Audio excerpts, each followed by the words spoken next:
Operator use करते हैं। ठीक है, मैं अभी आपको बताती हूँ इवन नंबर परसेंटेज ऑपरेटर क्या होता है उसके बारे में बताती हूँ।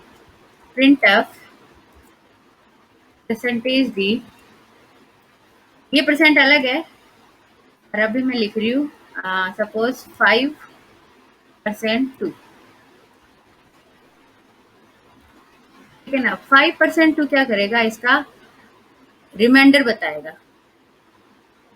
ठीक है, आप चाहो तो वेरिएबल भी ले सकते हो, डायरेक्ट भी इनपुट कर सकते हो। देखते हैं ये प्रोग्राम रन करता है या नहीं करता है। ठीक है ना, एकदम सिंपल सा प्रोग्राम है। अगर आप गेट सीएच लगाना चाहते हो, गेट सीएच लगा दीजिए।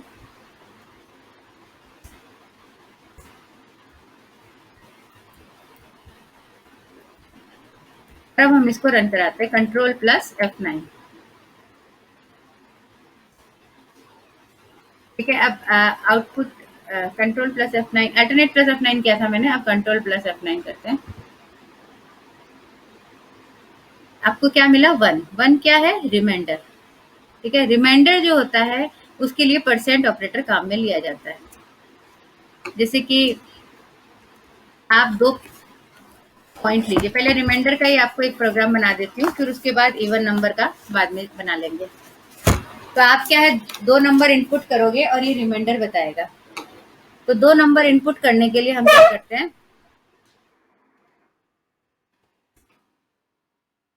INT I, J। ओके, और रिमाइंडर स्टोर करने के लिए हम एक वेरिएबल ले लेते हैं, इसी में ही ले लेते हैं K। इंटीजर टाइप ही होता है। अब स्कैन एफ, आप जो है 2 नंबर इनपुट करोगे। ठीक है, 2 नंबर आप इनपुट करोगे।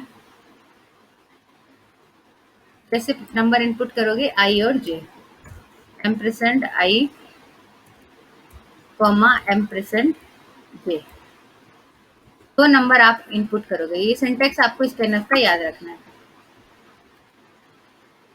इसके बाद आप चेक करोगे कि वेदर आई परसेंटेज आई और जे का रिमाइंडर क्या है, ये आपको फाइंड करना है। ठीक है, तो रिमार्क में आप स्टार्टिंग में कहीं भी रिमार्क लिख सकते हो। रिमार्क लिखने का तरीका मैंने बताया, स्लेस स्टार, और यहाँ पे आप लिखेंगे टू फाइंड रिमाइंडर।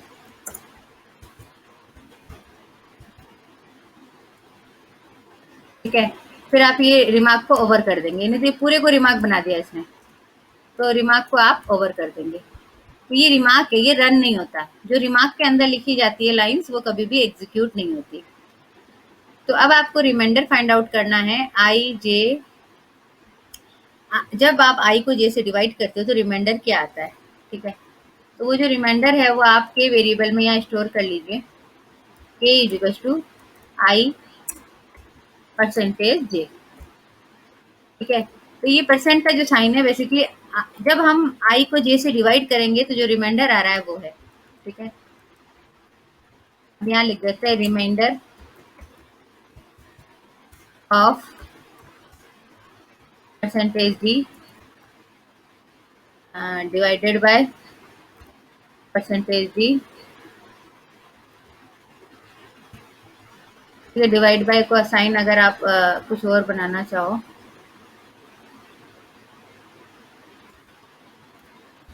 सीधे लिख देते हैं मैं डिवाइड बाय, क्योंकि अगर स्लेस लेना हो तो एक स्लेस और लिखना पड़ता है, तो फिर अपन ऐसे लिख देते हैं is equals to percentage d. ठीक है, ये हमने क्या किया, फॉर्मेटिंग स्ट्रिंग डिफाइन कर दी। अब पहला वाला जो परसेंट डी है उसके करस्पॉन्डिंग आई आएगा, सेकंड वाला परसेंटेज जी की जगह जे लिखा जाएगा, थर्ड वाले परसेंटेज डी की जगह के लिखा जाएगा। ओके, ये अपना प्रोग्राम बन गया। तो अब आप 2 नंबर इनपुट करेंगे और उस 2 नंबर के बेसिस पे ये आपको रिमाइंडर देगा। ठीक है ना, आपको बताएगा कि जब भी आई को जे से डिवाइड किया जाता है तो क्या रिमाइंडर आता है, या आउटपुट में ये देगा। सिंपल सा प्रोग्राम है। पहले सेव कर लेते हैं, सेव के लिए F2 होता है।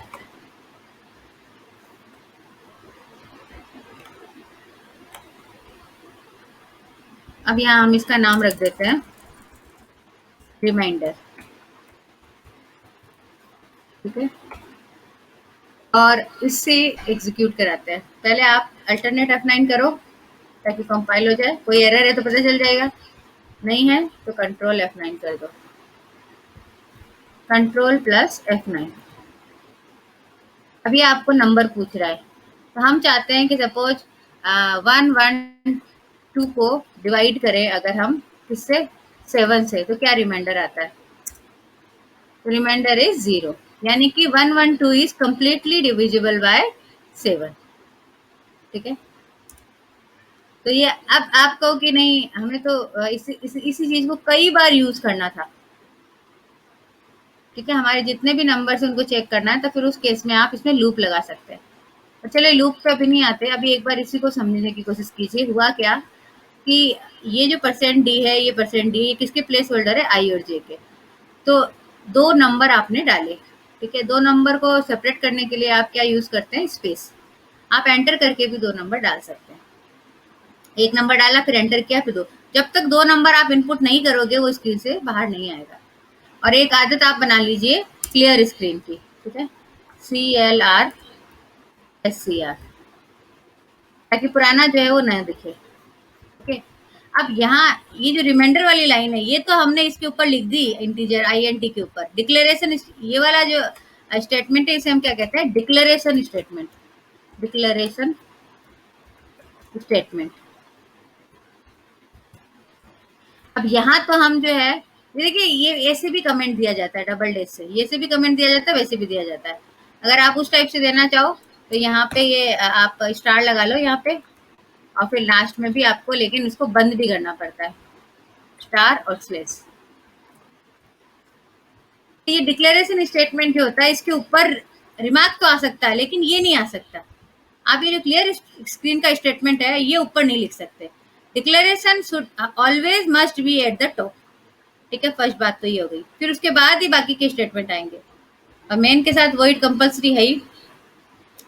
फिर इसके बाद इसने क्या किया, इसने रिमाइंडर कैलकुलेट किया, तो ये क्या है, रिमाइंडर ऑपरेटर।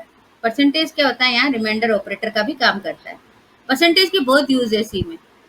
फिर ये क्या करता है, ये परसेंट डी किसके लिए है, आई के लिए, आई की प्लेस है, यहाँ पे आई प्रिंट होगा, जब प्रिंट आउट आएगा तो यहाँ आई प्रिंट होगा, इस परसेंट डी की जगह जे प्रिंट होगा, और इस परसेंट डी की जगह के प्रिंट होगा, और इस तरह से आपको आउटपुट मिल जाएगा। ठीक है ना, तो ये आपका बहुत ही इंटरेस्टिंग आउटपुट आपको मिल जाता है। अब इसी प्रोग्राम को मैं कन्वर्ट कर रही हूँ, तो मैं और आप नाम में देखिए, नाम में पूरे आर नहीं आया, क्यों नहीं आया, क्योंकि 8 लेटर का नाम ही अलाउ है, 8 से ज्यादा के लेटर के नाम अलाउ नहीं है। अब मैं इसको सेवेज कर देती हूँ, सेवेज करके मैं इसका नाम रख देती हूँ। अब मैं इसको बनाना चाहती हूँ इवन ऑड के लिए, इवन, इवन है या ऑड, इसको डिक्लेयर करने के लिए, तो इवन करके ओके कर देती हूँ। अब हमारे क्या है, आप इसको थोड़ा सा चेंजेस करेंगे, तो यहाँ क्या है, आप एक स्टेटमेंट दे दीजिए,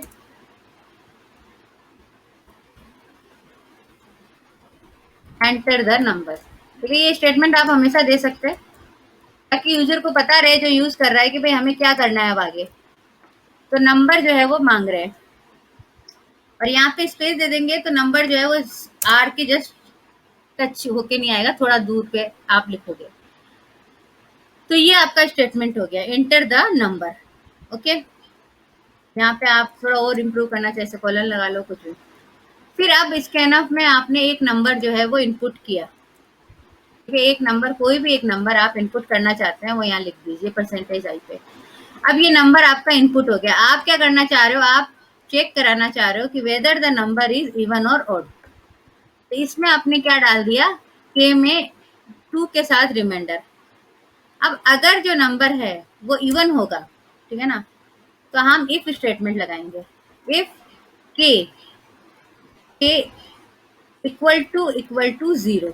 ठीक है ना, यहाँ पे अगर हम चेक कर रहे हैं, यहाँ असाइनमेंट नहीं कर रहे, के में 0 डाल नहीं कर रहे हैं, 0 डाल नहीं रहे, हम क्या कर रहे हैं, चेक कर रहे हैं कि के 0 के बराबर है या नहीं है। तब उस केस में 2 इक्वल टू साइन यूज करने पड़ते हैं।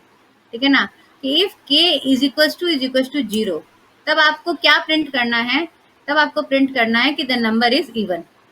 ठीक है ना, तो हम जो है प्रिंट एफ स्टेटमेंट लिख देते हैं, print F the number is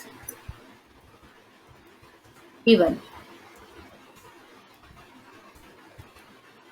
okay, और फिर आप इसको क्लोज कर दीजिए। फिर एल्स। अब अगर रिमाइंडर 0 नहीं आ रहा, इसका मतलब क्या है? इसका मतलब है नंबर क्या है आपका? ऑड है। तो आप प्रिंट करोगे द नंबर इज ऑड, और फिर इसको क्लोज कर दोगे। और यहाँ पे ये जितने भी हैं इनको हम हटा देते हैं, इस लाइन की कोई रिक्वायरमेंट नहीं है। तो इसको सिलेक्ट करोगे और फिर एडिट में जाके क्लियर करोगे। ठीक है,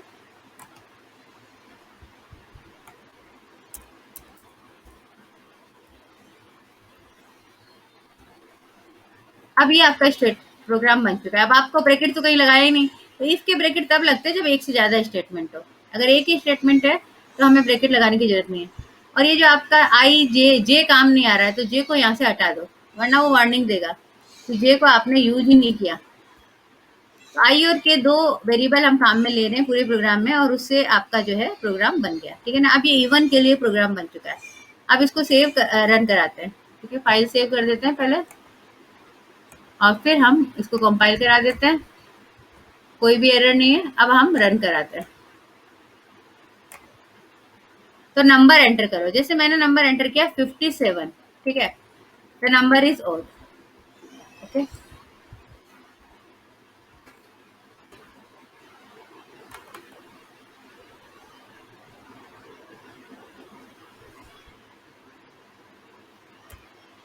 अब वापस से हम रन करवाते हैं। इस बार मैं देती हूँ 56, नंबर इज इवन। ठीक है ना, अब आप ये चाहो कि ये प्रोग्राम चलता रहे। ठीक है ना, ये प्रोग्राम जो है ये नंबर मांगता रहे और चलता रहे जब तक हम ना चाहें। तो आप एक लूप ले सकते हैं, उसे कहते हैं डू व्हाइल। ठीक है, डू लिया, डू के यहाँ पे ब्रैकेट लगाया। ठीक है, ये पूरा का पूरा स्टेटमेंट आप क्या चाहते हैं कि चलता रहे। ठीक है, तो डू में लूप लगाया और यहाँ लिख दिया व्हाइल। करो जब तक, करो जब तक कि choice CHOICE, choice, choice is equal to y. अब ये चॉइस क्या चीज है? चॉइस है एक कैरेक्टर वेरिएबल जो आप ऊपर देंगे। ठीक है, कैरेक्टर वेरिएबल अभी तक नहीं किया हमने, तो हम कैरेक्टर वेरिएबल करते हैं। यहाँ हम लिख देते हैं CHAR, और यहाँ लिख देते हैं चॉइस। ठीक है ना, कोई जरूरी नहीं है एक सिंगल ही वर्ड का वेरिएबल नेम दो, आप बड़े भी दे सकते हैं। ये चॉइस वेरिएबल है। अब ये चॉइस वेरिएबल आप यहाँ पे जब ये काम पूरा हो जाए इवन और चेक का, तब आप उससे पूछोगे। ठीक है, आप चाहते हो कि आप पूछो चॉइस इफ, मतलब आप स्कैन अप करा लो पहले, प्रिंट अप। प्रिंट अप में आप पूछ लो do you want to continue, do you want to continue. Okay, और फिर यहाँ पे आप क्या करेंगे, स्कैन अप करवा लेंगे। स्कैन अप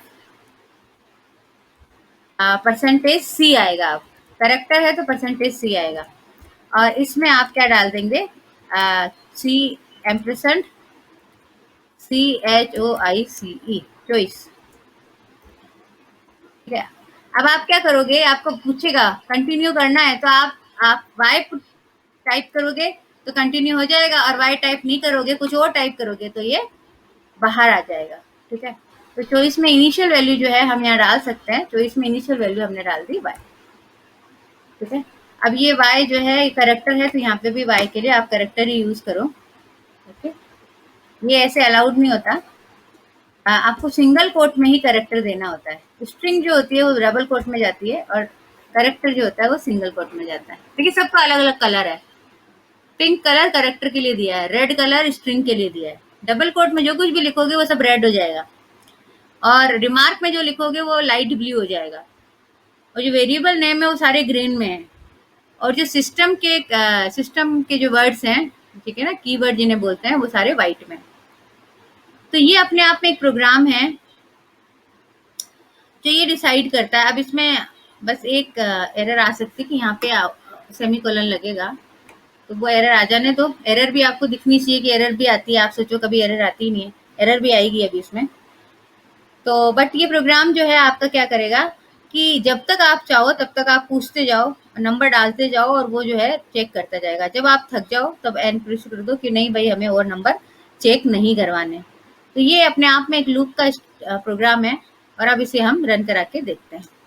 ठीक है, पहले कंपाइल कराते हैं। उससे पहले सबसे पहले तो सेव कर लेते हैं, फिर उसके बाद कंपाइल कराते हैं।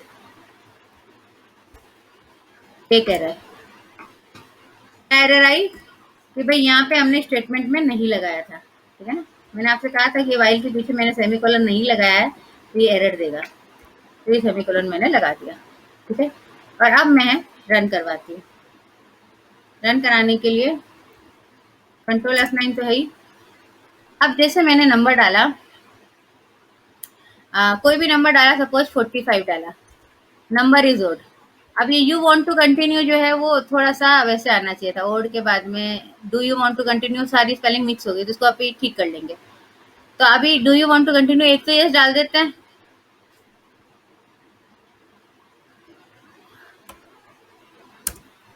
तो यहाँ पे ये जो स्टेटमेंट है यहाँ पे गैप नहीं आया, तो गैप नहीं आने से ये जो चीज है ये बैठी नहीं, तो इसको आप ठीक कर दो। यहाँ हम क्या कर सकते हैं, यहाँ पे स्लेस एन लगा देते हैं। ठीक है, ये लाइन जो हम ये चाह रहे हैं कि नीचे आए, तो हम क्या करेंगे, यहाँ स्लेस एन लगा देंगे। तो अब ये जो करेक्टर है फॉर्मेटिंग स्ट्रिंग के, इन सब के बारे में मैं आपको जो है नोट्स भेजती हूँ। आज मैं नोट्स भेज ही दूंगी आपको सी लैंग्वेज के, तो उसमें आपको पता चल जाएगा कि इस फॉर्मेट स्ट्रिंग में कौन कौन से करेक्टर्स हैं जो आपको लगाने होते हैं। ठीक है, अब चॉइस आपने इनपुट कराई और उस चॉइस के बेसिस पे ये डिसाइड होगा कि आपको इसको रन कराना है या नहीं कराना है। ठीक है, आप इवन करेक्टर नहीं चाहते तो नंबर डाल दीजिए। ठीक है, नंबर में क्या है, गलतियां कम होती है। जो व्हाइल लूप में जो कंडीशन लगाते हैं उसमें आप नंबर भी ले सकते हैं, जरूरी नहीं आप चॉइस ले। ठीक है, अब मैं यहाँ पे चॉइस को यहाँ नंबर में डाल देती हूँ।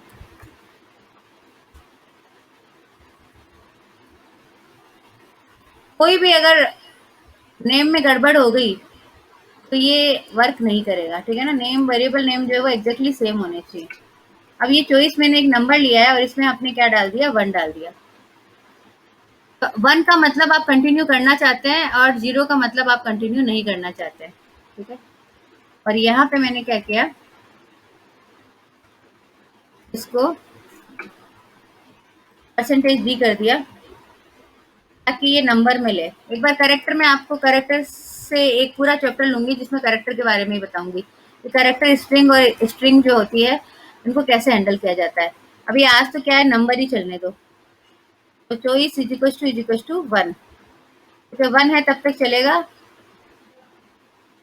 और फिर अगर चॉइस बदल जाती है तो आप जो है इस लूप से बाहर आ जाएंगे। लूप मतलब ये पूरा का पूरा प्रोग्राम।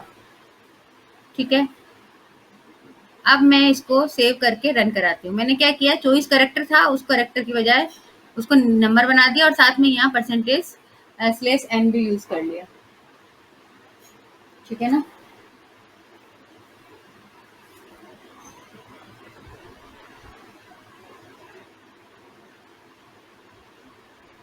तो अब मैं इसको सेव करा के रन करा रही हूँ। एक सेकंड बस, अभी अपने पास सफिशिएंट टाइम है, आराम से रन हो जाएगा। तो पहले मैं इसको कंपाइल करा लेती हूँ,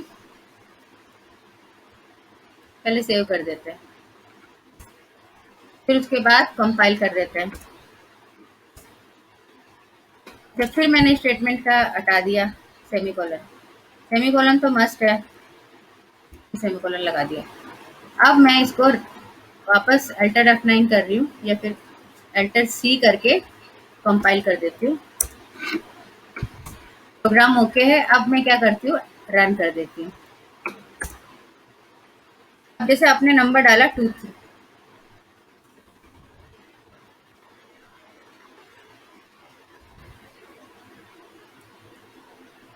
ये डिलीट भी हो रहा है, तब तो ये अब इनफाइनाइट लूप में जाने वाला है। चलो ठीक है, नंबर इज इवन 78, ठीक है, इसने पढ़ लिया।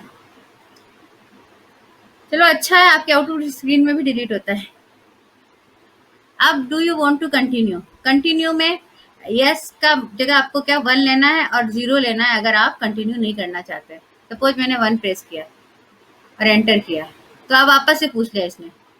अब जैसे मैंने दे दिया 90, तो ये बोल दिया the number is even, do you want to continue. अब सपोज फिर मैंने 1 दे दिया, तो मेरे पास ऑप्शन है एक और नंबर डालने का, मैंने डाल दिया 50। अच्छा चलो और डाल देते हैं 59, तो the number is odd, do you want to continue. अब मैंने इसमें कोई भी नंबर डाल दिया 1 के अलावा, जैसे मैंने 9 डाल दिया। 1 क्या है, 1 का मतलब कंटिन्यू, एंटर किया, सो आपका ये प्रोग्राम एंड हो गया। ठीक है, जब भी प्रोग्राम में कोई चेंज दिखता है इसे, तो ये इस तरह का स्टेटमेंट देता है। तो this is all about your. इसमें आपने मैंने आपको 2 चीजें सिखाई, एक तो इफ एल्स का यूज सिखाया, दूसरा डू वाइल का यूज सिखाया। डू और वाइल, इसके बीच में जितने भी स्टेटमेंट है ये सारे के सारे एग्जीक्यूट होते हैं जब तक कि चॉइस 1 रहे। चॉइस को क्या है, चॉइस एक वेरिएबल है जिसकी इनिशियल वैल्यू हमने 1 दे रखी है। तो चॉइस 1 है, तो ये जो है यहाँ तक तो चॉइस 1, अब जब तक चॉइस 1 है ये चलता रहेगा, फिर जैसे चॉइस बदलेगी फिर ये ऊपर जाएगा। चॉइस चॉइस यहाँ से आपने डाली, डालने के बाद इसने चेक किया कि चॉइस जो है वो 1 है या 9 है या कुछ भी। अगर चॉइस सपोज 9 या 8 कुछ भी होती, तो फिर बाद में ये यहाँ से सीधे बाहर आ जाएगा। ठीक है ना, ये इन लाइन को एग्जीक्यूट नहीं करेगा। इन लाइन को तब तक ही एग्जीक्यूट करेगा जब तक कि चॉइस 1 रहे। तो ये डू वाइल लूप ही आपके सबसे इम्पोर्टेंट है।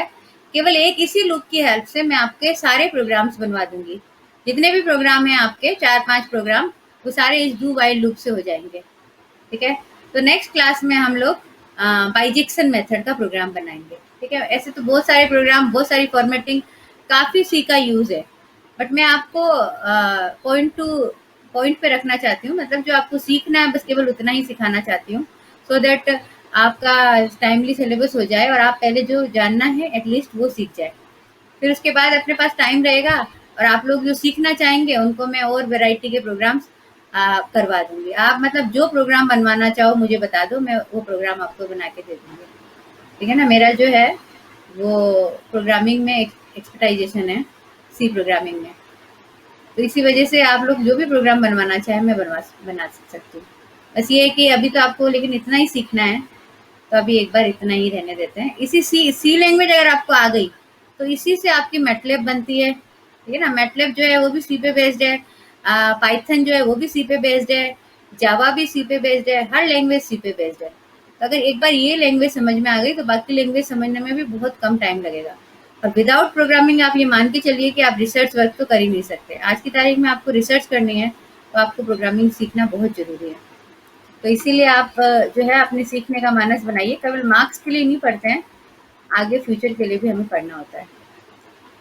देखिए पीजी में भी आपको प्रोजेक्ट करना होगा। प्रोजेक्ट का मतलब एक तरह से रिसर्च ही होती है, तो उसमें भी आपको इस प्रोग्रामिंग के थ्रू ही आप ग्राफ्स वगैरह बनवा पाएंगे। तो ये ओवरऑल हो गया आज का। अब कितना टाइम बचा है?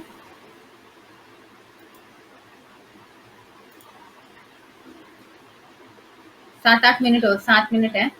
तो अब मैं इसी प्रोग्राम में कुछ और चेंजेस करके आपको बता देती हूँ। जैसे आप ये चाहते हैं कि अगर कोई ओड नंबर दे तब तो ये प्रोग्राम बंद हो जाए और इवन नंबर दे तो ये प्रोग्राम चलता रहे। ठीक है, ठीक है, जैसे ही आप ओड नंबर टाइप करोगे ये प्रोग्राम स्टॉप हो जाएगा। तब उस केस में आप यहाँ पे थोड़ा सा चेंजेस कर सकते हो। यहाँ क्या चेंजेस करेंगे, ये स्टेटमेंट तो हम हटा देंगे। हटाने अगर आप प्रोग्राम में चेंजेस करना भी चाहते हैं, ऐसे हिट एंड ट्रायल कर रहे हो तो इनको रिमार्क में डाल दीजिए। तो इससे क्या है, ये स्टेटमेंट है भी लेकिन एग्जीक्यूट नहीं होंगे। और अब आप क्या चाहते हो कि अगर आपका जो है और नंबर दिया जाए तो ये जो कम कंडीशन है ये यहाँ पे डाल सकते हैं आप सीधे। ठीक है ना, के की कंडीशन आप डाल दीजिए कि के अगर आपका 0 आ रहा है यानी कि आप इवन नंबर दे रहे हो, और इवन नंबर दे रहे हो तो कंटिन्यू करना है, नहीं तो नहीं करना है। ठीक है, डू वाइल में आपको प्रॉफिट क्या होता है कि फर्स्ट टाइम ये प्रोग्राम तो चलेगा ही चलेगा, चाहे के कुछ भी हो।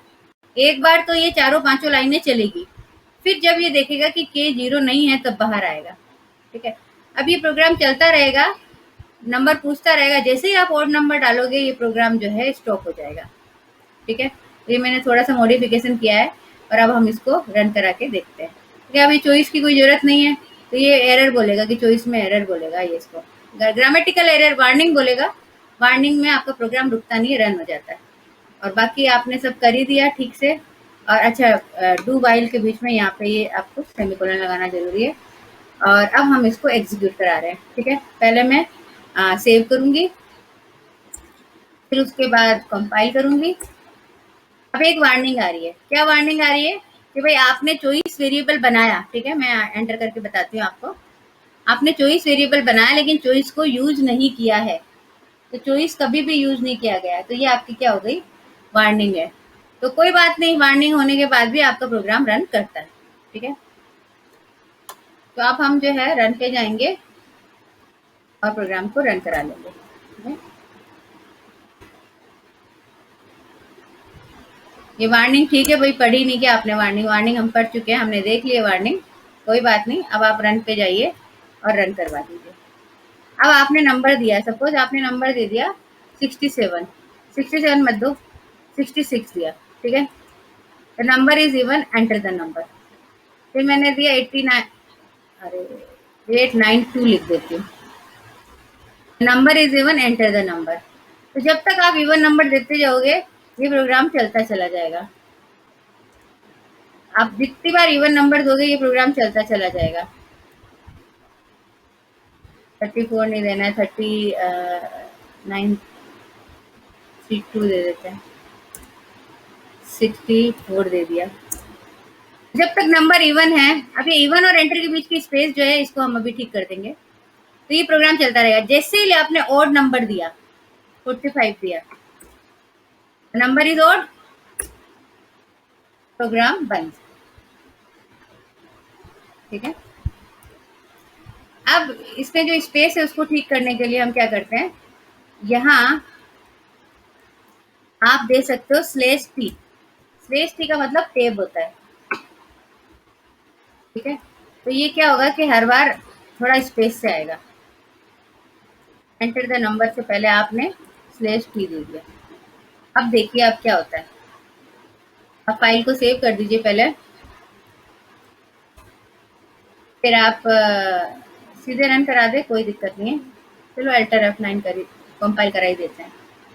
कंपाइल, एक वार्निंग है वो फिक्स है, फिर अल्टर आर, रन करा दिया। अब ये देखिए स्पेस छोड़ के आया ये टेप का कमाल है। जितना आप टेप डालेंगे उतना उसके बीच में स्पेस आ जाएगा। फिर एंटर द नंबर। अब हमने पहले इवन डाला, number is even, enter the number. अब फिर हमने इवन डाला, फिर हमने इवन डाला। ठीक है, the number is even, enter the number. 34 डाला। जब तक आप इवन नंबर डालते जाओगे तब तक ये काम होता रहेगा। तो जैसे ही आपने ऑड नंबर डाला, आपका ये ऑड बिल के और बाहर आ जाएगा। इस तरह से आप इस कंप्यूटर से अपना काम करवा सकते हो। तो ये आपका ओवरऑल प्रोग्राम हो गया। ठीक है, आप चाहो तो इसको नोट कर सकते हो। मैं ये जो print of scan of statement है इनको हटा देती हूँ। ठीक है ना, सो दैट आपका पूरा प्रोग्राम एक स्क्रीन पर नजर आ सके। और इसमें भी एरर दे रहा है ये, तो इसको भी हटा देते हैं, चॉइस इज इक्वल टू 1, क्योंकि अब मैंने जो है इवन और ऑड के लिए प्रोग्राम बनाया।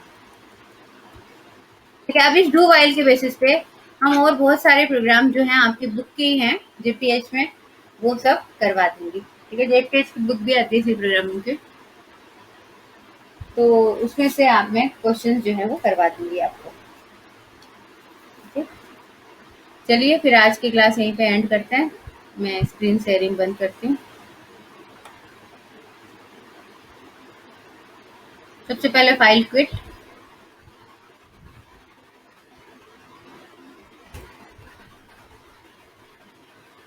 के बाद इस विंडो को भी क्लोज कर देते हैं, फिर स्टॉप शेयरिंग कर देती हूँ।